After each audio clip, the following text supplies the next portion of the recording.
ವರ್ಷದಿಂದಲೇ ಮಧುಮೇಹ ಇದೆ, ಆದ್ರೆ ಇತ್ತೀಚಿನ ದಿನಗಳಲ್ಲಿ ಮಧುಮೇಹ ಹೆಚ್ಚಾಗ್ತಾ ಇದೆ. ಏನು ಮಧುಮೇಹ ಅಥವಾ ಸಕ್ಕರೆ ಕಾಯಿಲೆ ಅಂತಂದ್ರೆ ಏನು? ಖಾಲಿ ಹೊಟ್ಟೆನಲ್ಲಿ ಏನು ತಿಂದೆ ಅಲ್ಲ ಬೆಳಗ್ಗೆ ಎದ್ದ ತಕ್ಷಣ ಚೆಕ್ ಮಾಡಿದಾಗ ಅದು 125 ಒಳಗೆ ಇರಬೇಕು. ಅದು 125ಗಿಂತ ಹೆಚ್ಚಿದ್ರೆ ಅವಾಗ ಅದು ಪ್ಲಸ್ ಫುಡ್ ಆದಮೇಲೆ 200 ಮೇಲಿದ್ರೆ, ಅದು ಬೆಳಗ್ಗೆ ಬ್ರೇಕ್ಫಾಸ್ಟ್ ತೊಗೊಂಡಾದ್ಮೇಲೆ ಜಾಸ್ತಿ ಹೆಚ್ಚಾದರೆ 200 ಮೇಲಿದ್ರೆ ಅದನ್ನು ಡಯಾಬಿಟಿಸ್ ಅಂತ ಹೇಳ್ತೀವಿ. ಎಷ್ಟೋ ಜನ ಶುಗರ್ ಚೆಕ್ ಮಾಡೋದಿಲ್ಲ, ಎಷ್ಟೋ ಜನ ಈ ರೀತಿಯಾಗಿ ನಾವು ಕೂಡ ಅಷ್ಟೇ ರೆಗ್ಯುಲರ್ ಆಗಿ ಮೆಡಿಕಲ್ ಟೆಸ್ಟ್ ಏನು ಮಾಡೋದಿಲ್ಲ. ಅಂತ ಸಮಯದಲ್ಲಿ ನಮಗೆ ಶುಗರ್ ಬಂದಿದೆ ಅನ್ನುವಂತಹ ಏನು ಲಕ್ಷಣಗಳು ಯಾವ ರೀತಿಯಾಗಿ ಕಾಣಿಸ್ಕೊಳ್ಳುತ್ತೆ ನಮ್ಮ ದೇಹದಲ್ಲಿ?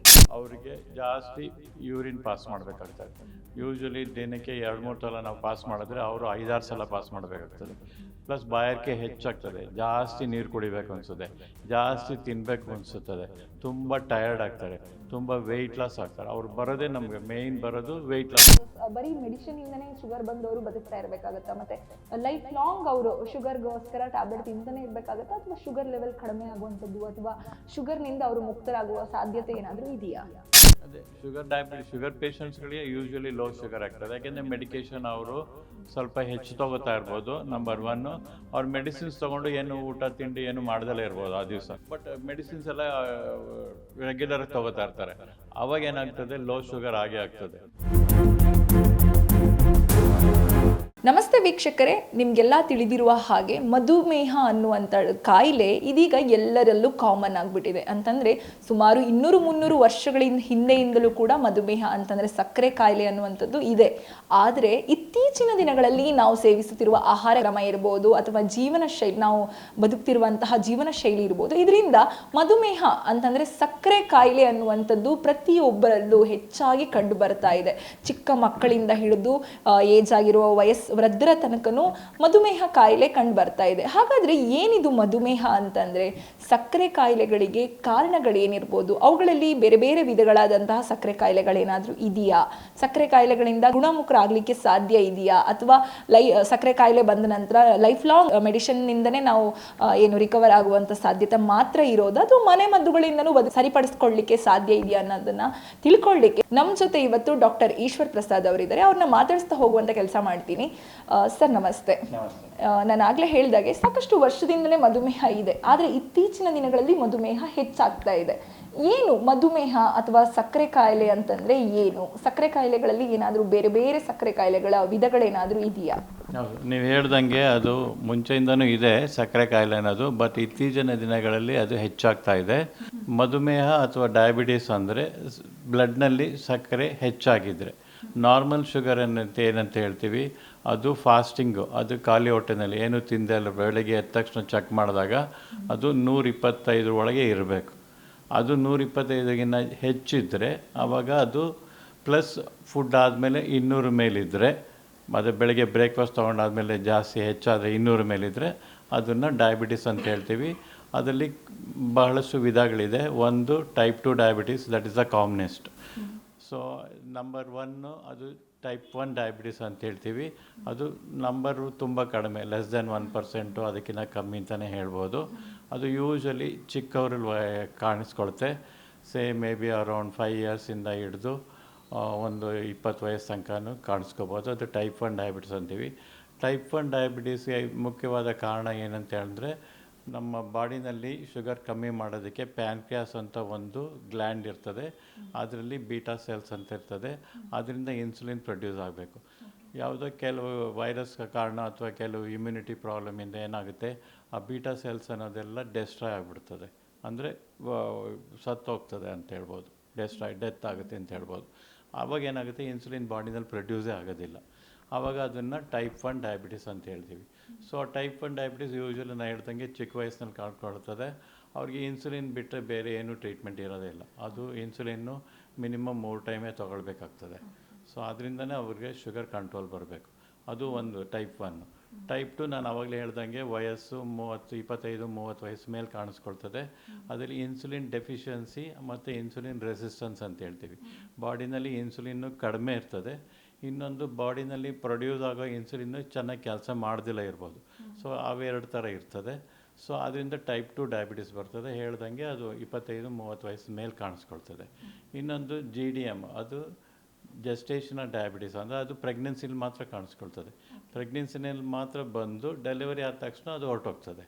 ಬಟ್ ಪ್ರೆಗ್ನೆನ್ಸಿನಲ್ಲಿ ಬಂದ್ಬಿಟ್ಟು ಡೆಲಿವರಿ ಆದ ತಕ್ಷಣ ಹೊರಟೋದ್ರೆ ಅವರು ಅದು ನನಗೆ ಡಯಾಬಿಟೀಸ್ ಪ್ರೆಗ್ನೆನ್ಸಿಲಿ ಮಾತ್ರ ಇತ್ತು ಆಮೇಲೆ ಬರುತ್ತೆ ಅಂತ ಅವರು ನೆಗ್ಲೆಕ್ಟ್ ಮಾಡಬಾರ್ದು. ಡೆಲಿವರಿ ಆದಮೇಲೂ ಡೆಲಿವರಿನಲ್ಲಿ ಅವ್ರು 99% ಇನ್ಸುಲಿನ್ನೇ ತೊಗೊಳ್ಬೇಕಾಗ್ತದೆ. ಅದಾದಮೇಲೆ ಡೆಲಿವರಿ ಆದಮೇಲೆ ಅವರು 6 ಮಂತ್ಸ್ಗೆ ಒಂದು ಸಲನೋ ಅಥವಾ 1 ಇಯರ್ಗೆ ಒಂದು ಸಲನೋ ಚೆಕ್ ಮಾಡ್ಕೋತಾ ಇರಬೇಕು. ಯಾಕೆಂದರೆ ಅವ್ರಿಗೂ ಟೈಪ್ 2 ಡಯಾಬಿಟಿಸ್ ಕನ್ವರ್ಟ್ ಆಗೋ ಚಾನ್ಸ್ ಇರ್ತದೆ. ಆದ್ದರಿಂದ ಅವರು ಡೆಲಿವರಿ ಆದಮೇಲೂ ಶುಗರ್ನ ಚೆಕ್ ಮಾಡಿಕೊಂಡು ಫುಡ್ ಕಂಟ್ರೋಲ್ ಮಾಡಿಕೊಂಡು ಎಕ್ಸಸೈಸ್ ಮಾಡಿಕೊಂಡು ಅದನ್ನು ಕಮ್ಮಿ ಮಾಡ್ಬೋದು. ಇದು ಮೇನ್ 3 ವಿಧ. ಬೇರೆ ಸ್ಮಾಲ್ ವೆರೈಟೀಸ್ ಎಲ್ಲ ಜೆನೆಟಿಕ್ದೆಲ್ಲ ಇರುತ್ತೆ, ಅದೆಲ್ಲ ಅಷ್ಟು ಕಾಮನ್ ಇಲ್ಲ. ಈ 3 ವೆರೈಟಿ ಮಾತ್ರ ಕಾಮನ್. ಇನ್ನು ನಾನು ಆಗಲೇ ಹೇಳಿದಾಗೆ ಸಾಕಷ್ಟು ವರ್ಷಗಳಿಂದ ಅಂದರೆ 300-400 ವರ್ಷಗಳಿಂದಲೂ ಕೂಡ ಸಕ್ಕರೆ ಕಾಯಿಲೆ ಅನ್ನುವಂಥದ್ದು ಇತ್ತು.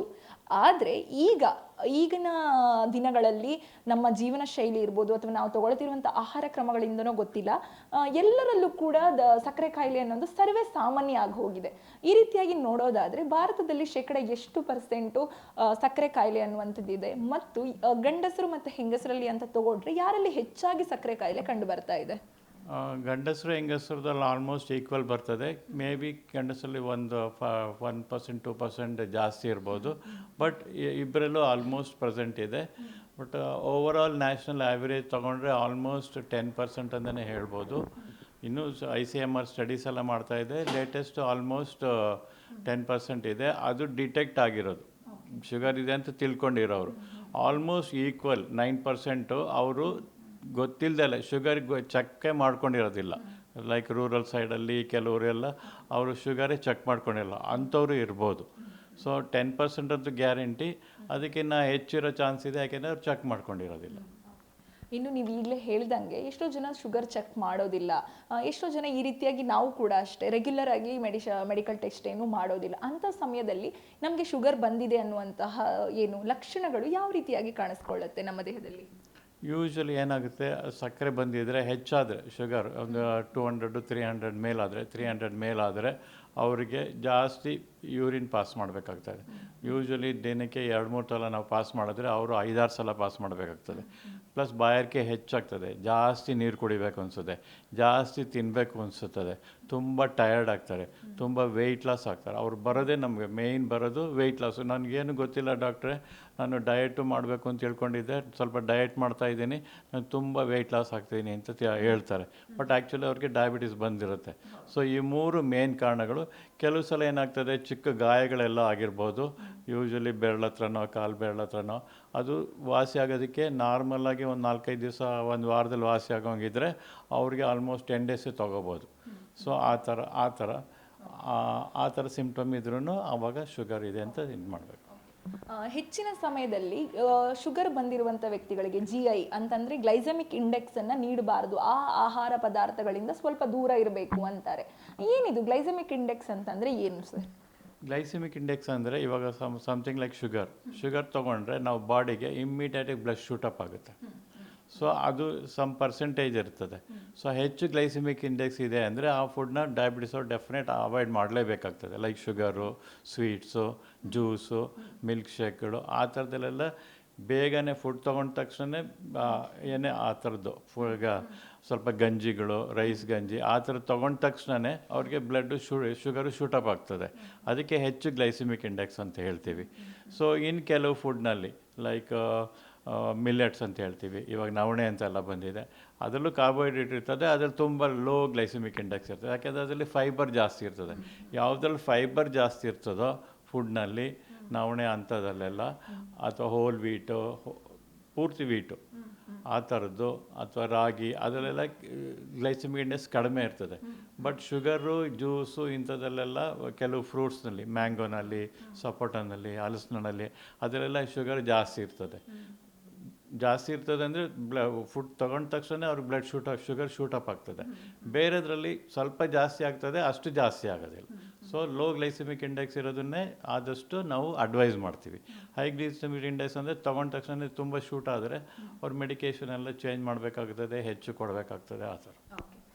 ಇನ್ನು ಗ್ಲೈಸಮಿಕ್ ಇಂಡೆಕ್ಸ್ ಅಂತ ತಗೊಂಡ್ರೆ ಕಾರ್ಬೋಹೈಡ್ರೇಟ್ ಪದಾರ್ಥಗಳಲ್ಲೂ ಕೂಡ ಪ್ರತಿಯೊಂದರಲ್ಲೂ ಗ್ಲೈಸಮಿಕ್ ಇಂಡೆಕ್ಸ್ ಅನ್ನೋದು ಇರುತ್ತೆ.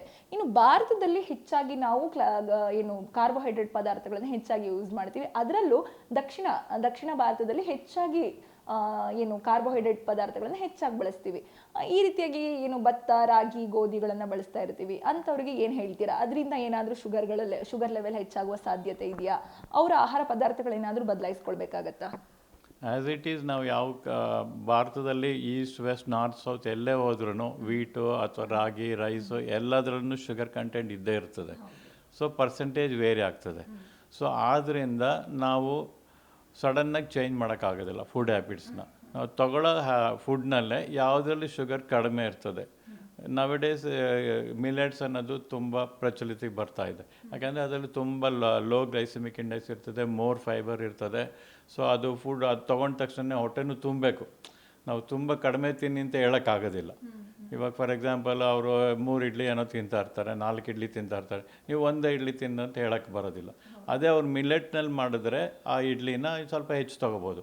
ಮಿಲೆಟ್ನಲ್ಲಿ ಇದು ಪೊಂಗಲ್ ಥರ ಮಾಡ್ಬೋದು.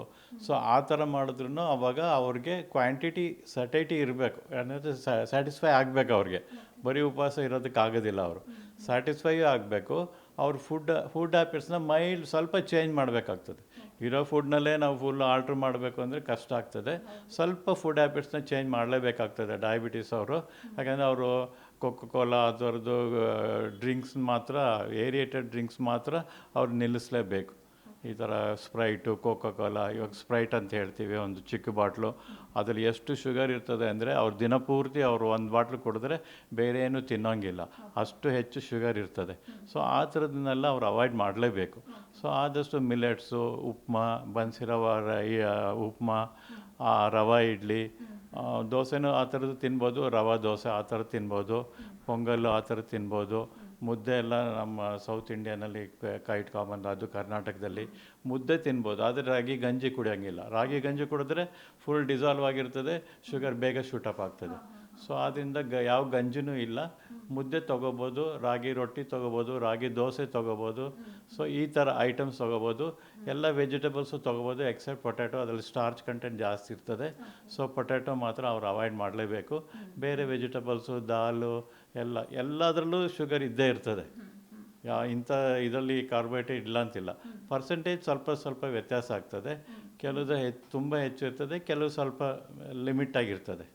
ಸೊ ಆದ್ದರಿಂದ ನಾವು ಮೈಲ್ಡಾಗಿ ಅಥವಾ ಸ್ವಲ್ಪ ಲೆವೆಲಲ್ಲಿ ನಾವು ಫುಡ್ ಹ್ಯಾಬಿಟ್ಸ್ನ ಚೇಂಜ್ ಮಾಡಲೇಬೇಕು. ಡಯಾಬಿಟಿಸಲ್ಲಿರೋರಿಗೆ ಅಲಾಂಗ್ ವಿತ್ ದಟ್ ಎಕ್ಸಸೈಸ್ ಮಾಡಲೇಬೇಕಾಗ್ತದೆ. ಬ್ರಿಸ್ಕ್ ವಾಕಿಂಗು, ರನ್ನಿಂಗು, ಜಾಗಿಂಗು, ಅಥವಾ ಜಿಮ್ಗೆ ಹೋಗ್ಬಿಟ್ಟು ಅಲ್ಲಿ ಎಕ್ಸಸೈಸ್ ಮಾಡೋದು, ಆ ಥರದ್ದೆಲ್ಲ ಮಾಡಲೇಬೇಕಾಗ್ತದೆ. ಯಾಕೆಂದರೆ ಡಯಾಬಿಟೀಸ್ ಕಂಟ್ರೋಲ್ ಮಾಡಬೇಕಾದ್ರೆ ಅವ್ರು ಸ್ವಲ್ಪ ಎನರ್ಜಿನೇ ಯೂಸ್ ಮಾಡಬೇಕಾಗ್ತದೆ. ಸೊ ಈ ಥರನೂ ಸ್ವಲ್ಪ ಕಷ್ಟಪಡಬೇಕು ಫಿಸಿಕಲಿ ಆ್ಯಕ್ಟಿವ್ ಆಗಿ. ಪ್ಲಸ್ ಅವರು ಇದು ಡಯಾಬಿಟೀಸ್ ರಿಲೇಟೆಡ್ ಫುಡ್ ಸ್ಟಫ್ಸ್ನ ಡಾಕ್ಟ್ರ್ ಅಡ್ವೈಸ್ ಮಾಡ್ದಂಗೆ low glycemic index plus satiety, ಈ ಥರದ್ದು ವೆಜಿಟೇಬಲ್ಸು ಆ ಥರದ್ದೆಲ್ಲ ತೊಗೊಂಡ್ಬಿಟ್ಟು ಅವ್ರು ಡೆಫಿನೆಟಾಗಿ ಡಯಾಬಿಟೀಸ್ನ ಕಂಟ್ರೋಲ್ ಮಾಡ್ಬೋದು. ಇನ್ನು ಎಷ್ಟೋ ಸಾರಿ ನಮ್ಮ ದೇಹಕ್ಕೆ ಯಾವ ರೀತಿಯಾಗಿ ಶುಗರ್ ಬರುತ್ತೆ ಅನ್ನೋದು ಎಲ್ಲರಲ್ಲೂ ಕೂಡ ಡೌಟ್ ಇರುತ್ತೆ. ನಾವು ತಿನ್ನುವಂಥ ಆಹಾರದಿಂದ ಬರ್ತಿದೆಯಾ ಅಥವಾ ನಮ್ಮ ಲೈಫ್ ಸ್ಟೈಲಿಂದ ಬರ್ತಿದೆಯಾ ಅನ್ನುವಂತಹ ಸಂಶಯ ಅನ್ನುವಂಥದ್ದು ಅಥವಾ ಪ್ರಶ್ನೆ ಅನ್ನುವಂಥದ್ದು ಎಲ್ಲರಲ್ಲೂ ಕಾಡ್ತಾ ಇದೆ. ಹೇಗೆ ನಮ್ಮ ದೇಹಕ್ಕೆ ಶುಗರ್ ಅನ್ನುವಂಥದ್ದು ಹೇಗೆ ಬರುತ್ತೆ? ಶುಗರ್ ಕಾಯಿಲೆಯಾಗಿ ಹೇಗೆ ಮಾರ್ಪಾಡಾಗುತ್ತೆ sir? Main first is genetic. ತಂದೆ ತಾಯಿಗಿದ್ದರೆ ಅದು ಮಕ್ಕಳಿಗೆ ಬರೋ ಚಾನ್ಸಸ್ ತುಂಬ ಹೆಚ್ಚು. ತಂದೆ ತಾಯಿಗೆ ಇಬ್ಬರು ಇದ್ದರೆ ಮಗುಗೆ ಆಲ್ಮೋಸ್ಟ್ 30 to 40% ಬಂದೇ ಬರ್ತದೆ. ಟೈಮ್ ವೇರಿ ಆಗ್ಬೋದು. ಅವ್ರ ತಂದೆ ತಾಯಿಗೆ 50 ವಯಸ್ಸಿಗೆ ಬಂದಿದ್ದರೆ ಇದು ಫುಡ್ ಸ್ಟೈಲ್ ಏನಾದರೂ ಸರಿ ಇಲ್ಲ ಅಂತಂದರೆ, ಎಕ್ಸಸೈಸು, ಫುಡ್ ಹ್ಯಾಬಿಟ್ ಸರಿ ಇಲ್ಲ ಅಂದರೆ ಬೇಗನೆ ಬರ್ಬೋದು. ಅವ್ರು ತುಂಬ ಕಂಟ್ರೋಲ್ ಮಾಡ್ಕೊಬಂದರೆ ತುಂಬ ಲೇಟಾಗಿ ಬರ್ಬೋದು. ಸೊ ಬರೋ ಚಾನ್ಸಸ್ ತುಂಬ high. So genetic variation. Nowadays ಎಲ್ಲ ವರ್ಕ್ ಫ್ರಮ್ ಹೋಮು, ಅದು ಇದು ಸ್ವಿಗ್ಗಿ, ಝೊಮ್ಯಾಟೊ ಎಲ್ಲ ಆರ್ಡ್ರ್ ಮಾಡ್ಕೊಂಡ್ಬಿಟ್ಟು ಮನೇಲೇ ಕೂತ್ಕೊಂಡ್ಬಿಟ್ಟು ಅವ್ರು 1 ಇಂಚು ಮೂವ್ ಮಾಡೋದಿಲ್ಲ. ಬೆಡ್ ಮೇಲೆ ಲ್ಯಾಪ್ಟಾಪ್ ಇಟ್ಕೋತಾರೆ, ಅಲ್ಲೇ ಕೆಲಸ ಮಾಡ್ತಾಯಿರ್ತಾರೆ. ಚಿಪ್ಸು ಎಲ್ಲ ಸುಮ್ಮನೆ ತಿಂತಾ ಇರ್ತಾರೆ, French fries. So food habits number 1, lack of physical activity number 2, number 3 genetic. ಈ 3 ಮೇನ್ ಕಾರಣಗಳು. ಯಾಕೆಂದರೆ ನಾವು ಫುಡ್ ಏನೇ ಆರ್ಡ್ರ್ ಮಾಡಿದ್ರೂ ಅದು ಟೇಸ್ಟಿಯಾಗಿರಬೇಕಾಗುತ್ತೆ. ಝೊಮ್ಯಾಟೊ ಸ್ವಿಗ್ಗಿ ಯಾವುದನ್ನಾದರೂ ಆರ್ಡ್ರ್ ಮಾಡಿದ್ರೂ. ಸೊ ಅವೆಲ್ಲ ಏನಾಗುತ್ತೆ, ಅದರಲ್ಲಿ ಒಂದು ಜಾಸ್ತಿ ಫ್ಯಾಟ್ ಹಾಕಿರ್ತಾರೆ, ಜಾಸ್ತಿ ಶುಗರ್ ಹಾಕಿರ್ತಾರೆ, ಜಾಸ್ತಿ ಸಾಲ್ಟ್ ಹಾಕಿರ್ತಾರೆ. ಸೊ ಇವೆಲ್ಲ ಟೇಸ್ಟಿಗೆ ಜಾಸ್ತಿ ಬೇಕಂದರೆ ಅವೆಲ್ಲ ಆ್ಯಡ್ ಆಗಿರೋದ್ರಿಂದ ಇವ್ರು ಎಷ್ಟೇ ಕನ್ಸ್ಯೂಮ್ ಮಾಡಿದ್ರು ಬೇಗನೆ ಅವ್ರು ವೆಯ್ಟ್ ಗೇನ್ ಆಗ್ತಾರೆ, ಪ್ಲಸ್ ಫಿಸಿಕಲಿ ಇನ್ಯಾಕ್ಟಿವ್ ಆಗಿರ್ತಾರೆ. ಸೊ ಆದ್ದರಿಂದ ಇವ್ರಿಗೆ plus mental stress is also very important. ಇದು ಇಷ್ಟು ದಿವಸದಲ್ಲಿ ಮುಗಿಸ್ಬೇಕು, ಇಷ್ಟು ದಿವಸದಲ್ಲಿ ಮುಗಿಸ್ಬೇಕು ಅಂತ ಅವ್ರಿಗೆ ಟೈಮ್ ಡೆಡ್ಲೈನ್ ಕೊಟ್ಟಿರ್ತಾರೆ. ಸೊ ಆ ಸ್ಟ್ರೆಸ್ ಬೇರೆ ಇರ್ತದೆ, ಲ್ಯಾಕ್ ಆಫ್ ಸ್ಲೀಪು, ಇದೆಲ್ಲ ಆ್ಯಡಪ್ ಆಗಿ nowadays we are seeing more of diabetes even in the younger age group. ಇನ್ನು ಎಷ್ಟೋ ಬಾರಿಗೆ ಒಂದಿಷ್ಟು ಜನರಲ್ಲಿ ಒಂದು ಡೌಟ್ ಇರುತ್ತೆ, ಏನಂತಂದರೆ ನಾನು ಸಕ್ಕರೆಯನ್ನೇ ತಿನ್ನೋದಿಲ್ಲ, ನಾನು ಸ್ವೀಟನ್ನು ತುಂಬ ಅವಾಯ್ಡ್ ಮಾಡ್ತೀನಿ, ನನಗೆ ಸ್ವೀಟ್ ಅಂದ್ರೇ ಆಗೋದಿಲ್ಲ, ಆದರೂ ಕೂಡ ನನಗೆ ಶುಗರ್ ಬಂದಿದೆ ಅಂತ ಹೇಳ್ತಾರೆ. ಅಂಥ ಸಮಯದಲ್ಲಿ ಯಾವ ವ್ಯಕ್ತಿಗಳಿಗೆ ಯಾವ ಕಾರಣಕ್ಕಾಗಿ ಶುಗರ್ ಬರುತ್ತೆ? ಅವರು ಸಕ್ಕರೆಯನ್ನು ತಿಂದೇನೋ ಇದ್ದರೂ ಕೂಡ ಎಷ್ಟೋ ಬಾರಿ ಶುಗರ್ ಬರುವಂಥ ಸಂಭವ ಹೆಚ್ಚಾಗಿರುತ್ತೆ. ಏನು ಕಾರಣ ಇರ್ಬೋದು ಸರ್ ಅದಕ್ಕೆ? ಶುಗರ್ ಬರೋದಕ್ಕೆ ಸಕ್ಕರೆನೇ ತಿನ್ನಬೇಕು ಅಂತೇನಿಲ್ಲ. ನಾವು ನಾ ಹೇಳಿದಾಗ ಫುಡ್ಡು ಇವಾಗ ರೈಸೇ ಜಾಸ್ತಿ ತಿನ್ನೋದು ಅಥವಾ ಜ್ಯೂಸ್ಗಳು ಜಾಸ್ತಿ ಕುಡಿಯೋದು, ಈ ಥರದಿಂದನೂ ಶುಗರ್ ಬರ್ಬೋದು. ಡೈರೆಕ್ಟ್ ಸ್ವೀಟ್ ಅವ್ರು ತಿಂದಲೇ ಇರಬಹುದು, ಲೈಕ್ ಶುಗರು ಬೇರೆ ವಿಧದಲ್ಲಿ ತೊಗೊಂಡಿರ್ಬೋದು. ನಂಬರ್ 2, ಫಿಸಿಕಲ್ ಆ್ಯಕ್ಟಿವಿಟಿ ತುಂಬ ಕಮ್ಮಿ ಇರ್ತದೆ, ವೆಯ್ಟ್ ಮಾತ್ರ ತುಂಬ ಜಾಸ್ತಿ ಇರುತ್ತೆ. ನವಡೇಸ್ ಚಿಕ್ಕ ಮಕ್ಕಳು ನೀವು ನೋಡಿದ್ರೆ ಅವ್ರು ಇರೋ ವೆಯ್ಟ್ಗಿನ್ನ ಆಲ್ಮೋಸ್ಟ್ 20-30-40% ಜಾಸ್ತಿನೇ ಇರ್ತದೆ. ಸೊ ಆದ್ದರಿಂದ ಅವ್ರದ್ದು ಲೈಫ್ ಸ್ಟೈಲ್ ಮಾತ್ರ ಡೆಫಿನೆಟಾಗಿ ಚೇಂಜ್ ಮಾಡಬೇಕು. ತಂದೆ ತಾಯಿಗಳು ಗಮನ ಇಟ್ಟು ಅವರು ಹೆಚ್ಚು ವೆಯ್ಟ್ ಆಗದೆ ಇರೋಂಗೆ ಅವ್ರಿಗೆ ಪ್ರಾಪರ್ ಫುಡ್ ಕೊಟ್ಬಿಟ್ಟು, ಆಮೇಲಿಂದ ಈ ಥರ ಟೇಕ್ ಅವೇ ಫುಡ್ಸ್ನೆಲ್ಲ ಆದಷ್ಟು ಅವಾಯ್ಡ್ ಮಾಡಿ, ಮನೇಲೇ ಆದಷ್ಟು ಫುಡ್ ಪ್ರಿಪೇರ್ ಮಾಡಿ, ವೆಜಿಟೇಬಲ್ಸು, ಇದು ಸ್ಪ್ರೌಟ್ಸ್ ಅಂತೆಲ್ಲ ಹೇಳ್ತೀವಲ್ಲ, ಆ ಥರದ್ದೆಲ್ಲ, ಮೊಳಕೆ ಕಾಳು, ಆ ಥರದ್ದೆಲ್ಲ ಕೊಟ್ಟು ಅದೆಲ್ಲ ಕೊಟ್ಬಿಟ್ಟು ಅವ್ರನ್ನ ಲೈಫ್ ಸ್ಟೈಲ್ಸು ಸ್ವಲ್ಪ ಚೇಂಜ್ ಮಾಡಿದ್ರೆ ಆವಾಗ ಶುಗರ್ನಿಂದನೇ ಡೈರೆಕ್ಟ್ ತಿಂದ್ರೇ ಬರಬೇಕು ಅಂತೇನಿಲ್ಲ, ಬೇರೆ ಫುಡ್ಡು ಇನ್ಯಾಕ್ಟಿವಿಟಿಯಿಂದನೂ ಬರ್ತದೆ. ಯಾಕೆಂದರೆ ಬಾಡಿನಲ್ಲಿ ಏನಾಗ್ತದೆ, ನಾವು ಎಷ್ಟು ಫುಡ್ ತೊಗೋತೀವೋ ಅಷ್ಟು ಇನ್ಸುಲಿನ್ ಪ್ರೊಡ್ಯೂಸ್ ಆಗಬೇಕು ಅದು. ಸೊ ನಾವು ತುಂಬ ಹೆಚ್ಚು ತಿಂತಾ ಇದ್ದರೆ ನಾವು ಇನ್ಸುಲಿನ್ ಹೆಚ್ಚು ಪ್ರೊಡ್ಯೂಸ್ ಆಗದಲ್ಲೇ ಇರ್ಬೋದು, ಪ್ರೊಡ್ಯೂಸ್ ಆಗೋ ಇನ್ಸುಲಿನ್ನು ಕೆಲಸ ಮಾಡ್ದಲೇ ಇರ್ಬೋದು, ಯಾಕೆಂದರೆ ನಮ್ಗೆ ಎಕ್ಸಸೈಸ್ ಅದು ಇದು ಏನು ಇರಲ್ವಲ್ಲ. ಸೊ ಆದ್ದರಿಂದ nowadays we are seeing more number of cases because of life style changes and genetic also. ಇನ್ನು ಎಷ್ಟೋ ಜನರಿಗೆ ಒಂದು ಡೌಟ್ ಇರುತ್ತೆ, ಏನು ಅಂತಂದರೆ ಶುಗರ್ ಬಂದಿದೆಯಪ್ಪ ನನಗೆ, ಇನ್ನು ನನ್ನ ಲೈಫ್ ಲಾಂಗ್ ನಾನು ಇನ್ಸುಲಿನ್ನು ಅಥವಾ ಟ್ಯಾಬ್ಲೆಟ್ ಮೂಲಕನೇ ಬದುಕ್ತಾ ಇರಬೇಕು, ಇನ್ನು ನನ್ನ ಲೈಫ್ ಲಾಂಗ್ ಶುಗರ್ನ ಟಚ್ ಮಾಡೋಂಗಿಲ್ಲ, ಸ್ವೀಟ್ ತಿನ್ನೋಕೆ ಆಗೋದಿಲ್ಲ ಅನ್ನುವಂಥ ಒಂದಿಷ್ಟು ಗೊಂದಲಗಳಲ್ಲಿ ಬದುಕ್ತಾ ಇರ್ತಾರೆ. ಹೌದಾ, ಬರೀ ಮೆಡಿಷನಿಂದನೇ ಶುಗರ್ ಬಂದವರು ಬದುಕ್ತಾ ಇರಬೇಕಾಗತ್ತಾ? ಮತ್ತು ಲೈಫ್ ಲಾಂಗ್ ಅವರು ಶುಗರ್ಗೋಸ್ಕರ ಟ್ಯಾಬ್ಲೆಟ್ ತಿಂತಾನೆ ಇರಬೇಕಾಗತ್ತಾ, ಅಥವಾ ಶುಗರ್ ಲೆವೆಲ್ ಕಡಿಮೆ ಆಗುವಂಥದ್ದು ಅಥವಾ ಶುಗರ್ನಿಂದ ಅವರು ಮುಕ್ತರಾಗುವ ಸಾಧ್ಯತೆ ಏನಾದರೂ ಇದೆಯಾ? Usually initial stages of diabetes ಅಂದರೆ ಅವ್ರಿಗೆ HbA1c ಅರೌಂಡ್ 7.5 ಆ ಥರ ಇದ್ದರೆ 3 months average of blood sugar ಅಂತ ಹೇಳ್ತೀವಿ, HbA1c ಆ ಥರ ಇದ್ದು ಅದು ರೀಸೆಂಟಾಗಿ ಡಿಟೆಕ್ಟ್ ಆಗಿದ್ದರೆ ಡೆಫಿನೆಟಾಗಿ ಅವರು ಲೈಫ್ ಸ್ಟೈಲ್ ಚೇಂಜಸ್ಸಿಂದನೇ ಶುಗರ್ನ ಕಡಿಮೆ ಮಾಡ್ಕೋಬೋದು. ಅವ್ರಿಗೇನು ಮೆಡಿಸಿನ್ನೇ 100% ಬೇಕು ಅಂತಲೂ ನಾವು ನಮ್ಮ ಕ್ಲಿನಿಕ್ ಬರೋ ಪೇಷಂಟ್ಗಳು ನಾವು ಹೇಳೋದು ಅಷ್ಟೇ, ನೀವು ಫಸ್ಟು ಡಯಟ್ ಕಂಟ್ರೋಲ್ ಮಾಡಿ, ಎಕ್ಸಸೈಸ್ ಮಾಡಿ, ಅದು HbA1c ಲೆವೆಲ್ ನೋಡ್ತೀವಿ. ಅವ್ರ ಶುಗರು 300-400 ಇದ್ದು ಆಮೇಲಿಂದ ಅವ್ರ HbA1c 10 ಎಲ್ಲ ಇದ್ದರೆ ಅವ್ರ ಮೆಡಿಸಿನ್ನು ಕೊಡ್ತೀವಿ, ಅದ್ರ ಜೊತೆಗೆ ಲೈಫ್ ಸ್ಟೈಲು ಇದು ಮಾಡಬೇಕು ಅವರು, ಲೈಕ್ ಎಕ್ಸಸೈಸು, ಫುಡ್ ಹ್ಯಾಬಿಟ್ಸ್ನೆಲ್ಲ ಚೇಂಜ್ ಮಾಡಬೇಕು. ಆವಾಗ ಕಂಟ್ರೋಲ್ ಮಾಡಿ. ಸಾಕಷ್ಟು ಜನ ಏನಾಗ್ತಾರೆ, ಆ ಲೆವೆಲ್ ಇದ್ರೂ 300-400 ಇದ್ರೂ ಒಂದು 1 or 2 ಇಯರ್ಸಲ್ಲಿ ವೆಯ್ಟ್ ಲಾಸ್ ಮಾಡಿಕೊಂಡು ಡಯಟ್ನೆಲ್ಲ ಚೆನ್ನಾಗಿ ಕಂಟ್ರೋಲ್ ಮಾಡಿ ಎಕ್ಸಸೈಸ್ ಎಲ್ಲ ಮಾಡಿ ಆಲ್ಮೋಸ್ಟ್ ಮೆಡಿಸಿನ್ಗೂ ಬಂದಿದ್ದಾರೆ. ಬಟ್ ಹಾಗೆ ಅವ್ರು ಕಂಟಿನ್ಯೂ ಮಾಡಬೇಕು. ನನಗೆ ಶುಗರ್ ಎಷ್ಟೊಂದಿತ್ತು ಇವಾಗೆಲ್ಲ ಹೊಟ್ಟೋಗಿದೆಯಲ್ಲಪ್ಪ ಅಂತ ಅವರು ಲೈಫ್ ಸ್ಟೈಲ್ ಚೇಂಜಸ್ನ ಮತ್ತೆ ಚೇಂಜ್ ಮಾಡಿದ್ರೆ, ಎಲ್ಲನೂ ತಿನ್ನೋಕ್ಕೆ ಸ್ಟಾರ್ಟ್ ಮಾಡೋದು, ಎಕ್ಸಸೈಸ್ ಮಾಡಿಲ್ಲ ಅಂದರೆ ಮತ್ತೆ ಶುಗರ್ ಬಂದೇ ಬರ್ತದೆ. ಸೊ ಆದ್ದರಿಂದ ಇನಿಷಿಯಲ್ ಸ್ಟೇಜಸ್ಸಲ್ಲಂತೂ ಡೆಫಿನೆಟಾಗಿ ಎಕ್ಸಸೈಸು ಇದು ಫುಡ್ ಹ್ಯಾಬಿಟ್ಸಿಂದ ಕಂಟ್ರೋಲ್ ಮಾಡ್ಬೋದು. ತುಂಬ ಹೆಚ್ಚಾಗಿದ್ದರೆ ಆವಾಗ ಏನು ಮಾಡೋಕ್ಕಾಗಲ್ಲ, ಆವಾಗ ಮೆಡಿಸಿನ್ಸ್ ಬೇಕಾಗೇ ಆಗ್ತದೆ. ಇನ್ನು ಶುಗರ್ ಹೈ ಆಗುವ ವಿಚಾರನ ಹೊರತುಪಡಿಸಿ ಬಂದರೆ ಇನ್ನು ಕೆಲವರಿಗೆ ಲೋ ಶುಗರ್ ಅನ್ನುವಂಥದ್ದು ಇರುತ್ತೆ. ಆಗಾಗ ಹೋದಲ್ಲಿ ತಲೆ ಸುತ್ತಿ ಬೀಳುವಂಥದ್ದು ಇರ್ಬೋದು, ಅಥವಾ ಸುಸ್ತಾಗಿ ಕುಳಿತುಕೊಳ್ಳುವಂಥದ್ದು ಇರ್ಬೋದು. ಆಗ ಒಂದಿಷ್ಟು ಸಮಯ ಕೈ ಜೊತೆಯಲ್ಲಿ ಸ್ವೀಟ್ ಅಥವಾ ಚಾಕ್ಲೇಟನ್ನು ಇಟ್ಕೊಂಡೇ ಇರ್ತಾರೆ. ಇದು ಯಾವ ರೀತಿಯಾಗಿ ಜನರಲ್ಲಿ ಕಾಣಿಸ್ಕೊಳ್ಳುವಂಥದ್ದು? ಇದಕ್ಕೆ ಬೇರೆ ಏನಾದರೂ ಮೆಡಿಷನ್ನು ಅಥವಾ ಇದರಿಂದ ಹೊರಬರಲಿಕ್ಕೆ ಏನಾದರೂ ಸಾಧ್ಯ ಇದೆಯಾ? ಅದೇ ಶುಗರ್ ಪೇಷಂಟ್ಸ್ಗಳಿಗೆ ಯೂಶ್ವಲಿ ಲೋ ಶುಗರ್ ಆಗ್ತದೆ, ಯಾಕೆಂದರೆ ಮೆಡಿಕೇಷನ್ ಅವರು ಸ್ವಲ್ಪ ಹೆಚ್ಚು ತೊಗೋತಾ ಇರ್ಬೋದು. ನಂಬರ್ ಒನ್ನು, ಅವ್ರು ಮೆಡಿಸಿನ್ಸ್ ತೊಗೊಂಡು ಏನು ಊಟ ತಿಂಡಿ ಏನು ಮಾಡ್ದಲೇ ಇರ್ಬೋದು ಆ ದಿವಸ.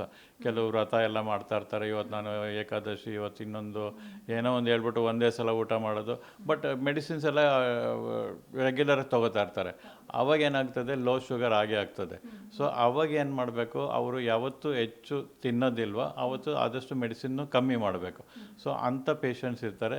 ಯೂಶ್ವಲಿ ಜ್ವರ ಅಥವಾ ಇನ್ನೇನಾದರೂ ಆದ್ರೂ ಅವಾಗ ಶುಗರು ಏರ್ಪೇರ್ ಆಗ್ತದೆ, ಅವಾಗ ಕೇರ್ಫುಲ್ ಆಗಿರಬೇಕು. ಸೊ ನಾವು ಯೂಶ್ವಲಾಗಿ ಡಯಾಬಿಟಿಸ್ ಅವ್ರಿಗೂ ಹೇಳ್ತೀವಿ, ಚಾಕ್ಲೇಟೋ ಅಥವಾ ಪೆಪರ್ಮೆಂಟೋ ಅಥವಾ ಶುಗರ್ ಏನಾದರೂ ಕ್ಯಾರಿ ಮಾಡಿ ಅಂತ. ಯಾಕೆಂದರೆ ಒಂದೊಂದು ಸಲ ತುಂಬ ನಾವು ಏಕೆ ಹೇಳ್ತೀವಿ ಅಂತ, HbA1c ಆಲ್ಮೋಸ್ಟ್ 7 ಕೆಳಗೆ ಇರಬೇಕು ಅಂತ ಹೇಳ್ತೀವಿ, 6.5 7 ಇರಬೇಕು ಅಂತ ಹೇಳ್ತೀವಿ. ಅಷ್ಟು ಚೆನ್ನಾಗಿ ಟೈಟ್ ಕಂಟ್ರೋಲ್ ಮಾಡಬೇಕಾದ್ರೆ ಅವಾಗ ಏನಾಗುತ್ತೆ, ಕೆಲವು ಸಲ ಶುಗರು ಲೋ ಆಗ್ಬೋದು. ಎಲ್ಲನೂ ಒಂದೇ ದಿವಸ ಎಲ್ಲ ಒಂದೇ ಥರ ಫುಡ್ ತಿನ್ನೋಕ್ಕಾಗಲ್ಲ, ಕೆಲವು ಸಲ ದಿನ ಕಮ್ಮಿ ತಿಂದಿರ್ಬೋದು ಅವರು. ಅವಾಗ ಏನಾಗುತ್ತೆ, ಲೋ ಶುಗರ್ ಆಗೋ ಚಾನ್ಸ್ ಇರ್ತದೆ. ಸೊ ಅವಾಗ ಅವ್ರು ತುಂಬ ಕೇರ್ಫುಲ್ ಆಗಿರಬೇಕು. ಇಮ್ಮಿಡಿಯೇಟಾಗಿ ಸಿಮ್ಟಮ್ ಯೂಶ್ವಲಿ ಏನಾಗ್ತದೆ, ಬಾಯಿ ಫುಲ್ ಒಣಗುತ್ತದೆ, ಆಯಾಸ ಆಗ್ತದೆ, ಸ್ವೆಟ್ಟಿಂಗ್ ಬರ್ತದೆ, ಒಂದೊಂದು ಸಲ ಬಿದ್ದೋಗ್ಬಿಡ್ಬೋದು ಮೂಚೆ ಬಿದ್ದು. ಸೊ ಅಂಥ ಪೇಷಂಟ್ ಆಗಬಹುದು. ಆವಾಗ ಯೂಶ್ವಲಾಗಿ ನಾವು ಚಾಕ್ಲೇಟು ಅಥವಾ ಸ್ವೀಟು ಏನಾದರೂ ಇಮ್ಮಿಡಿಯೇಟಾಗಿ ತೊಗೊಳ್ಳಿ, ಇಲ್ಲ ಜ್ಯೂಸ್ಗಳು ಕುಡಿದ್ಬಿಡಿ ಇಮ್ಮಿಡಿಯೇಟು 1 or 2 ಗ್ಲಾಸಸ್ ಏನು ಅವೈಲೇಬಲ್ ಇರ್ತದೋ ಅದನ್ನು ತೊಗೊಂಡ ತಕ್ಷಣ 90% ಆಫ್ ಪೇಷಂಟ್ಸ್ ರಿಕವರಿ ಆಗ್ತಾರೆ. ಇನ್ನು ಎಷ್ಟೋ ಜನ ಹೇಳ್ತಾರೆ ಶುಗರ್ ಅನ್ನುವಂಥದ್ದು ಬೇರೆ ಬೇರೆ ಕಾಯಿಲೆಗಳಿಗೆ ದಾರಿ ಮಾಡಿಕೊಡ್ತದೆ. ಶುಗರ್ ಬಂದಿರುವವರಿಗೆ ಹಾರ್ಟ್ ಡಿಸೀಸ್ ಇರ್ಬೋದು ಅಥವಾ ಬೇರೆ ಬೇರೆ ಕಿಡ್ನಿ ಪ್ರಾಬ್ಲಮ್ ಇರ್ಬೋದು, ಈ ರೀತಿಯಾದಂಥದ್ದು ಕಾಣಿಸ್ಕೊಳ್ಳುತ್ತೆ. ಬೇರೆ ಬೇರೆ ಕಾಯಿಲೆಗಳಿಗೆ ಶುಗರೇ ದಾರಿ ಮಾಡಿಕೊಡುತ್ತೆ ಅನ್ನುವಂಥದ್ದು ಒಂದಿಷ್ಟು ಜನರ ಅಭಿಪ್ರಾಯ ಆಗಿದೆ. ಇಂಥ ಅಭಿಪ್ರಾಯಗಳಿಗೆ ಏನು ಹೇಳ್ತೀರಾ ಸರ್? ಹೌದು, ಡೆಫಿನೆಟಾಗಿ ಬರೀ ಶುಗರ್ ಮಾತ್ರ ಅಲ್ಲ, ಅದರಿಂದ ಬೇರೆ ಆರ್ಗನ್ಸು ಅಫೆಕ್ಟ್ ಆಗ್ತದೆ, ಡ್ಯಾಮೇಜ್ ಆಗ್ತದೆ. ಫಾರ್ ಎಕ್ಸಾಂಪಲ್ ಕಣ್ಣಿನಲ್ಲಿ ಏನು ಹೇಳ್ತೀವಿ, ಡಯಾಬಿಟಿಕ್ ರೆಟ್ನೋಪತಿ ಅಂತ ಹೇಳ್ತೀವಿ. ಅವ್ರಿಗೆ ಇದು ದೃಷ್ಟಿ ಕಮ್ಮಿ ಆಗ್ತಾ ಕುರುಡೇ ಆಗ್ಬೋದು. ಸೊ ಅದು ವೆರಿ ಡೇಂಜರಸ್. ಇನ್ನೊಂದು ಹೆಚ್ಚು ಶುಗರ್ ಆಗಿ ಕಿಡ್ನಿನೂ ಡ್ಯಾಮೇಜ್ ಆಗ್ತದೆ. ಕಿಡ್ನಿ ಡ್ಯಾಮೇಜ್ ಆಗಿ ಕಿಡ್ನಿ ಫೇಲ್ಯೂರ್ ಆಗಿ ಡಯಾಲಿಸಿಸ್ಗೆ ಹೋಗ್ತಾರೆ. ಫಾರ್ ಎಕ್ಸಾಂಪಲ್ ಡಯಾಲಿಸಿಸ್ ಬೆಂಗಳೂರಲ್ಲಿ ಆಗ್ತಾ ಇರೋದು ಅಥವಾ ಇಂಡಿಯಾನಲ್ಲಿ ಆಗ್ತಾ ಇರೋ ಡಯಾಲಿಸಿಸ್ ಪೇಷಂಟ್ನ ರಫ್ ಆಗಿ ತೊಗೊಂಡ್ರೆ almost 70% of them are suffering from diabetes, kidney failure ಆಗಿ. ಸೊ ಅಂಥದ್ದು ಆಗ್ತದೆ. ಕೆಲವರಿಗೆ ನ್ಯೂರೋಪತಿ ಅಂತ ಹೇಳ್ತೀವಿ, ನರ ಎಲ್ಲ ಇದಾಗ್ಬಿಟ್ಟು ಡ್ಯಾಮೇಜ್ ಆಗಿಬಿಟ್ಟು ಕಾಲು ಜೋಮು ಆ ಥರದ್ದು ಆಗ್ತದೆ. ಇನ್ನು ಕೆಲವರಿಗೆ ಹಾರ್ಟ್ ತೊಂದರೆನೂ ಆಗ್ತದೆ, that is quite common. Heart attack ಆಗ್ಬೋದು, ಇಲ್ಲಾಂದರೆ ಹಾರ್ಟ್ ಫೇಲ್ಯೂರ್ ಆಗ್ಬೋದು. ಸೊ ಈ ಥರದ ನಾನಾ ಆರ್ಗನ್ಗಳಿಗೆ ಡ್ಯಾಮೇಜ್ ಆಗ್ತದೆ. ಕೆಲವರಿಗೆ ಗ್ಯಾಸ್ಟ್ರೋಪೆರಿಸಿಸ್ ಅಂತ ಹೇಳ್ತೀವಿ, ಅಂದರೆ ತಿಂದಿದ್ದು ಡೈಜೆಷನ್ ಆಗದಲ್ಲೇ ಕಾನ್ಸ್ಟಿಪೇಷನ್ ಅಂತ ಹೇಳ್ತೀವಿ, ಆ ಥರ ಆಗ್ಬೋದು. ಸೊ ಸುಮಾರು ಆಲ್ಮೋಸ್ಟ್ ಲಿವರ್ನಿಂದ ಏನಾಗ್ತದೆ, ಫ್ಯಾಟಿ ಲಿವರ್ ಆಗ್ತದೆ. ಸೊ ಈ ಥರ ಸುಮಾರು ಆರ್ಗನ್ಗಳು ಡ್ಯಾಮೇಜ್ ಆಗ್ತದೆ. ಬರೀ ಶುಗರ್ ಮಾತ್ರ ಹೆಚ್ಚಂತಲ್ಲ, ಬೇರೆ ಆರ್ಗನ್ಗಳು ಹೆಚ್ಚಾದರೆ ಡ್ಯಾಮೇಜ್ ಆಗ್ತದೆ. ಇನ್ನು ಶುಗರ್ ನಮಗೆ ಬರ್ತದೆ ಅಂತ ಒಂದಿಷ್ಟು ಜನ ಭಯದಲ್ಲೇ ಬದುಕ್ತಾ ಇರ್ತಾರೆ. ಇನ್ನೊಂದಿಷ್ಟು ಜನ ನಮ್ಮ ಮನೇಲಿ ಯಾರಿಗೂ ಶುಗರ್ ಇಲ್ಲಪ್ಪ, ಸೊ ನನಗೇನು ಬರಲ್ಲ ಅನ್ನುವಂಥ ಕೇರ್ಲೆಸ್ಸಿಂದ ಬದುಕ್ತಾ ಇರ್ತಾರೆ. ಇನ್ನು ಶುಗರ್ ಬರದೇ ಇರುವ ಹಾಗೆ ನಾವು ಸಾಮಾನ್ಯ ಜನರು ಯಾವ ರೀತಿಯಾಗಿ ಸ್ವಲ್ಪ ಮುನ್ನೆಚ್ಚರಿಕೆ ಕ್ರಮವನ್ನು ತಗೊಳ್ಬೋದು, ಯಾವ ರೀತಿಯಾಗಿ ಆಹಾರವನ್ನು ಸೇವಿಸೋದ್ರಿಂದ ಅಥವಾ ಜೀವನ ಕ್ರಮವನ್ನು ನಡೆಸೋದ್ರಿಂದ ಶುಗರ್ ಬರದೇ ಇರುವ ರೀತಿಯಾಗಿ ಅವಾಯ್ಡ್ ಮಾಡ್ಬೋದು ಅಂತ ಹೇಳ್ತೀರಾ? ನಂಬರ್ 1 ಫಸ್ಟು ನಾವು ತಗೊಳ್ತಾ ಇರೋ ಆಹಾರ ಬ್ಯಾಲೆನ್ಸ್ ಡಯಟ್ ಆಗಿರಬೇಕು. ತುಂಬ ಹೆಚ್ಚು ಶುಗರ್ ಇರಬಾರ್ದು. ಪ್ರೋಟೀನು, ಫ್ಯಾಟು, ಕಾರ್ಬೋಹೈಡ್ರೇಟ್ಸ್ ಇನ್ನು ಪ್ರಪೋರ್ಷನ್ ಆಗಿರಬೇಕು. ಸೊ ಬ್ಯಾಲೆನ್ಸ್ ಡಯಟಲ್ಲಿ ಇರಬೇಕು. ಪ್ಲಸ್ 1 ಪ್ಲೇಟ್ ತೊಗೊಂಡ್ರೆ ಅದರಲ್ಲಿ ಆಲ್ಮೋಸ್ಟ್ 25 to 30% ತರಕಾರಿನೋ ಸ್ಪ್ರೌಟ್ಸು ಆ ಥರ ಇರಬೇಕು.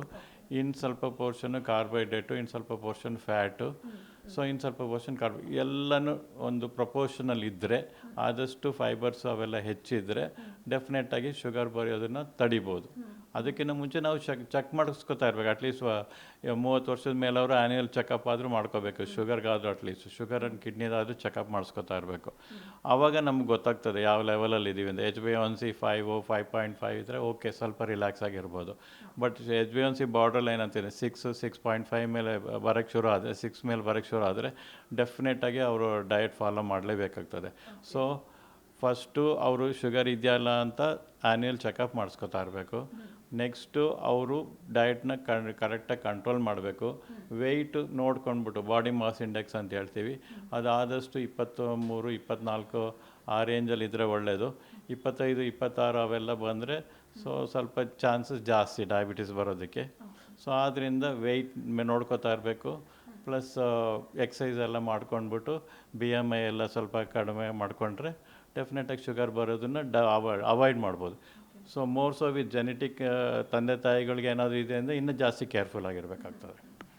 ಎಲ್ಲೋ ಒಂದು ಕಡೆ ಒಂದಿಷ್ಟು ಜನ ಶುಗರ್ ಇರುವಂಥವರು ಹಣ್ಣುಗಳು ಸ್ವೀಟ್ ಆಗಿರ್ತವೆ, ಹಾಗಾಗಿ ನಾವು ತಿನ್ಬೋದೋ ತಿನ್ನಬಾರ್ದೋ ಅನ್ನುವಂತಹ ಒಂದಿಷ್ಟು ಗೊಂದಲದಲ್ಲಿ ಇರುತ್ತಾರೆ. ಶುಗರ್ ಬಂದಿರುವವರು ಹಣ್ಣನ್ನು ಸೇವಿಸೋದು ಸರಿನಾ ಅಥವಾ ತಪ್ಪಾ? ಹಣ್ಣು ತಿನ್ನಬೇಕು, ಅದರಲ್ಲೆಲ್ಲ ಕೆಲವು ವಿಟಮಿನ್ಸ್ ಅವೆಲ್ಲ ಇದ್ದೇ ಇರ್ತದೆ, ಅದು ತೊಗೊಳ್ಳೇಬೇಕಾಗ್ತದೆ. ಸೊ ಕೆಲವು ಫ್ರೂಟ್ಸ್ನ ಸ್ವಲ್ಪ ಅವಾಯ್ಡ್ ಮಾಡಬೇಕು, ಇಲ್ಲ ಆ ಟೈಮ್ನಲ್ಲಿ ಸ್ವಲ್ಪ ಕಮ್ಮಿ ತೊಗೊಳ್ಬೇಕು. ಮ್ಯಾಂಗೋ ಸೀಸನ್ನು, ಸೊ ಅದನ್ನು ಸ್ವಲ್ಪ ಲೈಕ್ ಒಂದು ಮ್ಯಾಂಗೋನಲ್ಲಿ 3 ಪೀಸ್ ಮಾಡಿ 1 ಪೀಸ್ ಮಾತ್ರ ತೊಗೊಳ್ಬೋದು ದಿನಕ್ಕೆ ಅಷ್ಟೇ. ಅವ್ರು 1 ಹಣ್ಣು 2 ಹಣ್ಣು ತಿಂದರೆ ಅಷ್ಟೇ, ಅದು ತುಂಬ ಹೆಚ್ಚು ಶುಗರ್ ಆಗ್ತದೆ. ಆಮೇಲೆ ಬಾಳೆಹಣ್ಣು ಆದರೆ ಯೂಶ್ವಲಿ ನಾವು ಏಲಕ್ಕಿ ಬಾಳೆಹಣ್ಣು, ಚಿಕ್ಕ ಬಾಳೆಹಣ್ಣು ತೊಗೊಳ್ಳಿ ಅಂತ ಹೇಳ್ತೀವಿ. ಸಪೋಟ ಇದ್ದರೆ ಆದಷ್ಟು ಅವಾಯ್ಡ್ ಮಾಡಿ ಅಂತ ಹೇಳ್ತೀವಿ. ಹಲಸನ್ನು ಆದಷ್ಟು ಅವಾಯ್ಡ್ ಮಾಡಿ ಅಂತೀವಿ. ಬೇರೆ ಫ್ರೂಟ್ಸ್ ಎಲ್ಲನೂ ಹೋಲ್ ಫ್ರೂಟ್ಸ್ ತೊಗೋಬೇಕು, ಜ್ಯೂಸು ಮಿಲ್ಕ್ ಶೇಕು ಏನು ಮಾಡೋಂಗಿಲ್ಲ. ಸೊ ಆ್ಯಪಲ್ ತೊಗೋಬೋದು, ಮೂಸಂಬಿ ತೊಗೋಬೋದು, ಪೊಮೊಗ್ರೆನೇಟು, ದಾಳಿಂಬೆ ಎಲ್ಲ ಹಣ್ಣು ತೊಗೋಬೋದು. ಸೊ ಎಲ್ಲನೂ ಹೋಲ್ ಫ್ರೂಟಲ್ಲಿ ತಿನ್ನಬೇಕು with fibre. Juice milk shake ಅಂಥದ್ದು ಯಾವುದು ತೊಗೊಳಂಗಿಲ್ಲ. ಸೊ ಫ್ರೂಟ್ ಎಲ್ಲನೂ ತೊಗೋಬೋದು. ಸೀಸನಲ್ಲಿ ಕೆಲವು ಸಲ ಏನು ಮ್ಯಾಂಗೋ ಸೀಸನಲ್ಲಂತೂ ಅವಾಯ್ಡ್ ಮಾಡೋಕ್ಕೆ ಆಗೋಲ್ಲ. ಆ ಟೈಮ್ನಲ್ಲಿ ಜನ ಪೇಷಂಟ್ಗಳು ತುಂಬ ಬುದ್ಧಿವಂತರು, ಅವಾಗ ಬರೋದೇ ಇಲ್ಲ ಫಾಲೋಅಪ್ಗೆ. ಅವಾಗೆಲ್ಲ ತಿಂದ್ಬಿಟ್ಟು ಆಮೇಲಿಂದ ನಿಧಾನಕ್ಕೆ ಬರ್ತಾರೆ. ಸೊ ಅಂಥವ್ರಿಗೆ ನಾವು ಹೇಳ್ತೀವಿ ತಗೊಳ್ಳಿ, ತುಂಬ ಕಡಿಮೆ ತಗೊಳ್ಳಿ. ಬೇರೆ ಫ್ರೂಟು ಅವಾಗೇನು ತೊಗೋಬೇಡಿ, ಬೇರೆ ಇದನ್ನು ಸ್ವಲ್ಪ ಅವಾಯ್ಡ್ ಮಾಡಿ ಎಕ್ಸಸೈಸು ವಾಕಿಂಗ್ ಎಲ್ಲ ಮಾಡಿ ಅಂತ ಹೇಳ್ತೀವಿ. ಎಲ್ಲೋ ಒಂದು ಕಡೆ ಭಾರತದಲ್ಲಿ ಒಬೇಸಿಟಿ ಮಟ್ಟ ಹೆಚ್ಚಾಗೇ ಇದೆ. ಭಾರತದಲ್ಲಿ ಅಂತಲ್ಲ, ಪ್ರಪಂಚದಲ್ಲೇ ಇದೆ, ಅದರಲ್ಲೂ ಭಾರತದಲ್ಲಿ ಸ್ವಲ್ಪ ಹೆಚ್ಚಾಗೇ ಇದೆ. ಆ ಕಾರಣದಿಂದ ಶುಗರ್ಗೆ ಎಲ್ಲೋ ಒಂದು ಕಡೆ ಒಬೇಸಿಟಿ ಕೂಡ ಕಾರಣನೇ. ಹಾಗಾಗಿ ಎಷ್ಟೋ ಜನ ಜಿಮ್ಗಳನ್ನು ಮಾಡುವಂಥದ್ದು, ಜಿಮ್ಗಳ ಮಾರು ಹೋಗ್ತಾರೆ, ಅಲ್ಲಿನ ಕೆಲವೊಂದು ಪ್ರೋಟೀನ್ ಯುಕ್ತ ಆಹಾರಗಳನ್ನು ಸೇವಿಸ್ತಾರೆ. ಇಂಥ ಶುಗರ್ ಇರುವಂಥ ವ್ಯಕ್ತಿಗಳು ಜಿಮ್ ಮಾಡುವಂಥದ್ದು ಅಥವಾ ಜಿಮ್ ಫುಡ್ಗಳನ್ನು ಬಳಸುವಂಥದ್ದು ಎಷ್ಟು ಮಟ್ಟಿಗೆ ಸರಿ? ಜಿಮ್ಗೆ ಹೋದರೆ ಏನು ತಪ್ಪಿಲ್ಲ. ಡೆಫಿನೆಟಾಗಿ ಜಿಮ್ಗೆ ಹೋಗಲಿ, ಎಕ್ಸಸೈಸ್ ಎಲ್ಲ ಮಾಡಲಿ. ಬಟ್ ಅದರಲ್ಲಿ ಅವ್ರು ಅಡ್ವೈಸ್ ಮಾಡೋ ಪ್ರೋಟೀನ್ ಅಂತ ಅಂಶಗಳನ್ನ ಮಾತ್ರ ತೊಗೋಬಾರ್ದು. ಹೈ ಪ್ರೋಟೀನ್ ಇರ್ತದೆ, ಸುಮಾರು ಜನಕ್ಕೆ ಕಿಡ್ನಿ ಡ್ಯಾಮೇಜ್ ಆಗ್ತದೆ. ಅಷ್ಟು ಹೈ ಪ್ರೋಟೀನು ಬಾಡಿಗೆ ಅಡ್ಜಸ್ಟ್ ಆಗೋದಿಲ್ಲ. ಸೊ ಆದ್ದರಿಂದ ನಾವು ಪ್ರೋಟೀನ್ ಅವರು ಜಿಮ್ಮಲ್ಲಿ ಕೊಡೋದನ್ನು ಮಾತ್ರ ಅವಾಯ್ಡ್ ಮಾಡಿ, ನೀವು ರೆಗ್ಯುಲರಾಗಿ ಫುಡ್ಡು ನಿಮಗೆ ಹೆಚ್ಚು ಪ್ರೋಟೀನ್ ಬೇಕಾ, ಎಗ್ ಆದರೂ ತೊಗೊಳ್ಳಿ. Egg white is class 1 protein. So ಆದ್ದರಿಂದ ಎಗ್ ಡೈಲಿ 1-2 ತೊಗೊಳ್ಳಿ, that is A good protein. So ಆ ಥರ ನಾವು ಆಹಾರದಲ್ಲೇ ಒಳ್ಳೆ ಪ್ರೋಟೀನ್ ತೊಗೋಬೋದು. ಜಿಮ್ ಪ್ರೋಟೀನೇ ತೊಗೋಬೇಕಂತೇನಿಲ್ಲ. ಅವರು ಮಸಲ್ ಬಿಲ್ಡಿಂಗು ಅದು ಇದೆಲ್ಲ ಹೇಳ್ತಾರೆ, ನಮ್ಮ ಡಯಾಬಿಟಿಕ್ ಪೇಷಂಟ್ಗೆ ಅಂಥದ್ದೇನು ಬೇಕಾಗಿಲ್ಲ. ಬಟ್ ಜಿಮ್ಗೆ ಹೋಗಲಿ, ಒಳ್ಳೆಯದು. ಸ್ವಲ್ಪ ಏಜ್ ಆದಮೇಲೆ ಏನಾಗ್ತದೆ, ಮಸಲ್ ಲಾಸ್ ಎಲ್ಲ ಡಯಾಬಿಟಿಸ್ ಅವ್ರಿಗೆ ಜಾಸ್ತಿ ಕಮ್ಮಿ ಆಗ್ತದೆ. ಇವಾಗಿರೋ ಮಸಲ್ ಮಾಸು ಅವ್ರು 50-60 ವಯಸ್ಸಿಗೆ ಡಯಾಬಿಟಿಸ್ ಬಂದರೆ ಅವ್ರು 70 ವಯಸ್ಸು ಅಷ್ಟೊತ್ತಿಗೆ ತುಂಬ ಮಸಲ್ ಮಾಸ್ ಕಮ್ಮಿ ಆಗಿರುತ್ತೆ. ಆದ್ದರಿಂದ ಏನಾಗುತ್ತೆ, ಅವ್ರು ಬೀಳೋ ಜಾಸ್ತಿ, ನಡಿಬೇಕಾದ್ರೆ ಓಡಬೇಕಾದ್ರೆ ಅವ್ರು ಬೀಳೋದು ಚಾನ್ಸಸ್ ಜಾಸ್ತಿ. ಸೊ ಅಂಥದ್ದಕ್ಕೋಸ್ಕರ ನಾವು ಎಕ್ಸಸೈಸ್ ಮಾಡಿ ಜಿಮ್ಗೆ ಹೋಗಿ ಅಂತ ಹೇಳ್ತೀವಿ. ಯಾಕೆಂದರೆ ಮಸಲ್ ಮಾಸು ಇಂಪ್ರೂವ್ ಆಗಬೇಕು. ಮಸಲ್ ಮಾಸ್ ಇಂಪ್ರೂವ್ ಆಗಬೇಕಂದ್ರೆ ಎಕ್ಸಸೈಸ್ ಜೊತೆಗೆ ಪ್ರೋಟೀನೂ ಬೇಕು. ಸೊ ಆ ಪ್ರೋಟೀನು ಫುಡ್ನಲ್ಲೇ ತೊಗೋಬೋದು, ಜಿಮ್ ಪ್ರೋಟೀನೇ ಬೇಕಂತ ಏನಿಲ್ಲ. ಇನ್ನು ಕೊನೆಯದಾಗಿ ಚಿಕ್ಕ ಮಕ್ಕಳಲ್ಲೂ ಕೂಡ ಶುಗರ್ ಹೆಚ್ಚಾಗಿ ಕಾಣಿಸ್ಕೊಳ್ತಾ ಇದೆ. ಅಂತಂದರೆ ಚಿಕ್ಕ ಮಕ್ಕಳು ಹೆಚ್ಚಾಗಿ ಸ್ವೀಟ್ಸ್ ತಿಂತಾರೆ, ಆ ಕಾರಣದಿಂದ ಶುಗರ್ ಬರುತ್ತೆ ಅಂತ ಒಂದಿಷ್ಟು ಜನ ಹೇಳ್ತಾರೆ. ನಿಜವಾಗಿಯೂ ಚಿಕ್ಕ ಮಕ್ಕಳು ಶುಗರ್ ಜಾಸ್ತಿ ತಿನ್ನೋ ಕಾರಣದಕ್ಕೋಸ್ಕರನೇ ಶುಗರ್ ಅವ್ರಿಗೂ ಜಾಸ್ತಿ ಬರ್ತಾ ಇದೆಯಾ, ಅಥವಾ ಇತ್ತೀಚಿನ ದಿನಗಳ ಆಹಾರ ಪದ್ಧತಿ ಇರ್ಬೋದು ಅಥವಾ ಜೀವನ ಕ್ರಮದಿಂದ ಅವ್ರಿಗೇನಾದರೂ ಶುಗರ್ ಹೆಚ್ಚಾಗ್ತಾ ಇದೆಯಾ? ಇತ್ತೀಚಿನ ನಾವು ನೋಡ್ತಾ ಇದ್ದೀವಿ. ಟೈಪ್ 2 ಡಯಾಬಿಟಿಸ್ ಅಂದರೆ ನಾವು ಮುಂಚೆ 25-30 ವಯಸ್ಸು 35 ವಯಸ್ಸು ಮೇಲೆ ಅಂತ ತಿಳ್ಕೊತಿದ್ವಿ. ಇಲ್ಲ, ಈಗಲೂ 18-20 ವಯಸ್ಸು. ಅದು ಮೇಯ್ನ್ಲಿ ಆಹಾರ ಪದ್ಧತಿಯಿಂದ. ತುಂಬ ಫ್ಯಾಟಿ ಫುಡ್ ತಿಂತಾರೆ, ತುಂಬ ಜ್ಯೂಸ್ಗಳು ಕುಡಿಯೋದು, ತುಂಬ ಮಿಲ್ಕ್ ಶೇಕು, ಈ ಕೋಕೋ ಕೋಲಾ, ಏರಿಯೇಟೆಡ್ ಡ್ರಿಂಕ್ಸ್ ಎಲ್ಲ ತುಂಬ ತೊಗೊಳ್ತಾರೆ. ಸೊ ಅದರಿಂದ ಮೇಯ್ನು ಅವ್ರದ್ದು ಫುಡ್ ಹ್ಯಾಬಿಟ್ಸಿಂದ ತುಂಬ ಒಬೀಸು. ಯಾವುದೇ ಸ್ಕೂಲ್ಗೆ ಹೋದ್ರೂ ಮಕ್ಕಳೆಲ್ಲ ತುಂಬ ದಪ್ಪ ಇರ್ತಾರೆ, ಎಕ್ಸಸೈಸ್ ಮಾಡೋದಿಲ್ಲ. ಮನೆಗೆ ಬಂದ ತಕ್ಷಣ ಲ್ಯಾಪ್ಟಾಪು ಮೊಬೈಲೇ ಇಟ್ಕೊಂಡು ಅದನ್ನಲ್ಲೇ ಇಡ್ತಾರೆ. ಆಚೆ ಎಕ್ಸಸೈಸ್ ಮಾಡೋದೇ ತುಂಬ ಕಮ್ಮಿ. ಮುಂಚೆ ಎಲ್ಲ ಇದರಲ್ಲೆಲ್ಲ ಪ್ಲೇಗ್ರೌಂಡಲ್ಲೆಲ್ಲ ಎಷ್ಟು ಜನ ಆಟ ಆಡೋರು. ಇವಾಗ ಮಕ್ಕಳಂತೂ ಫಸ್ಟು ಮನೆಗೆ ಬಂದ ತಕ್ಷಣವೇ ಈ ಮೊಬೈಲು, ಟಿ ವಿ ಇಂಥದ್ದೆಲ್ಲ ಇದ್ಬಿಡ್ತಾರೆ. ಸೊ ಲ್ಯಾಕ್ ಆಫ್ ಎಕ್ಸಸೈಸ್, ತುಂಬ ಕಾನ್ಸಂಟ್ರೇಟೆಡ್ ಫುಡ್ಸು, ಶುಗರಿಂದಾಗಲಿ ಫ್ಯಾಟಿಂದಾಗಲಿ ಅಂಥದ್ದೆಲ್ಲ ತೊಗೊಂಡ್ಬಿಟ್ಟು ಬಾಡಿನೆಲ್ಲ ದಪ್ಪ ಮಾಡಿಕೊಂಡು, ಸೊ ಅವರು ಶುಗರು ಇವಾಗ ಚಿಕ್ಕ ಮಕ್ಕಳಲ್ಲೂ ಬರ್ತಾಯಿದೆ. Thank you doctor. ಎಸ್, ಕೇಳಿದ್ರಲ್ಲ ವೀಕ್ಷಕರೇ, ನಿಜವಾಗಿಯೂ ಶುಗರ್ ಬರಲಿಕ್ಕೆ ಕಾರಣ ಏನು? ನಮ್ಮ ಜೀವನ ಶೈಲಿ ಇರ್ಬೋದು, ಅಥವಾ ನಾವು ತಗೊಳ್ಳುವಂತಹ ಜಂಕ್ ಫುಡ್ಸು, ಅಥವಾ ನಮ್ಮ ಆಹಾರ ಕ್ರಮಗಳಿರ್ಬೋದು, ಮತ್ತು ಎಷ್ಟೋ ಬಾರಿ ನಮ್ಮ ಹೆರಿಡಿಟಿಯಿಂದ ನಮ್ಮ ತಂದೆ ತಾಯಿಗೆ ಇದ್ದರೆ ಅಥವಾ ನಮ್ಮ ತಾತ ಅಜ್ಜಿಗೆ ಇದ್ದರೆ ಅದು ಕೂಡ ನಮಗೆ ಶುಗರ್ ಬರುವಂತಹ ಸಾಧ್ಯತೆಗಳಿರುತ್ತೆ. ಹಾಗೆಯೇ ಶುಗರ್ನಿಂದ ಅವಾಯ್ಡ್ ಮಾಡ್ಕೊಳ್ಳುವಂಥದ್ದು ಹೇಗೆ, ನಮ್ಮ ದೇಹವನ್ನು ಶುಗರ್ ಮುಕ್ತವಾಗಿ ಹೇಗೆ ಇಟ್ಕೋಬಹುದು ಅನ್ನುವಂಥದ್ದು ಕೂಡ ನಮ್ಮ ಡಾಕ್ಟರ್ ತಿಳಿಸ್ಕೊಟ್ರು. ಹಾಗೆಯೇ ಚಿಕ್ಕ ಮಕ್ಕಳಲ್ಲೂ ಕೂಡ ಶುಗರ್ ಈಗ ಹೆಚ್ಚಾಗಿ ಕಾಣಿಸ್ಕೊಳ್ತಾ ಇದೆ. ಆ ಕಾರಣದಿಂದ ನಮ್ಮ ಆಹಾರ ಕ್ರಮಗಳನ್ನು ಮತ್ತು ಜೀವನ ಶೈಲಿಯನ್ನು ಬದಲಾಯಿಸಿಕೊಳ್ಳುವುದಿರ್ಬೋದು, ಅಥವಾ ಒಬೆಸಿಟಿಯಿಂದ ನಮ್ಮ ದೇಹವನ್ನು ಸ್ವಲ್ಪ ಕಂಟ್ರೋಲ್ ಮಾಡೋದ್ರಿಂದ ಕೂಡ ನಮ್ಮ ಶುಗರ್ ಮುಕ್ತವಾಗಿ ನಾವು ಜೀವನ ಮಾಡ್ಬೋದು ಅನ್ನುವಂಥದ್ದು ಡಾಕ್ಟರ್ ಈಶ್ವರ್ ಪ್ರಸಾದ್ ಅವರ ಹೇಳಿಕೆಯಾಗಿದೆ. ಇದಾಗಿತ್ತು ಈ ಹೊತ್ತಿನ ವಿಶೇಷ ಸುದ್ದಿ. ಇನ್ನಷ್ಟು ಸುದ್ದಿಗಾಗಿ ನೋಡ್ತಾ ಇರಿ Guarantee News. Cameraman Pavan Kumar ಜೊತೆ ಶಮ್ಮಿ ಶೆಟ್ಟಿ. ಗ್ಯಾರಂಟಿ ನ್ಯೂಸ್, ಸುದ್ದಿ ಖಚಿತ, ನ್ಯಾಯ ನಿಶ್ಚಿತ.